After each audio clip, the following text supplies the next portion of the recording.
Hey everyone, this is Tim from YourSix Studios. Today in this video, I'm going to show you how to turn down the screen brightness on your Xbox Series X. So if we're on the home screen, we want to go on over to Settings.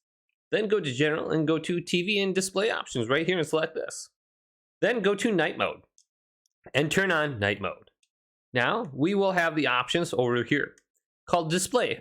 And the dim is 0% and I have a 30% blue filter. So I'm going to move the blue filter all the way down to the left so there's none on.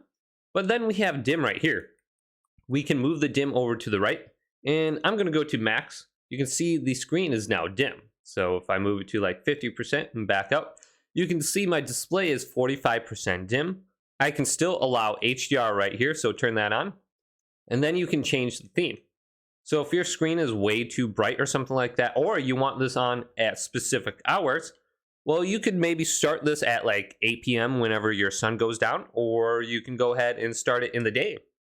You can change the beginning and the ending time right here. Or you can go to switch at sunrise and sunset. So go to this section and you can easily dim it, but you can turn it on and off right here as well.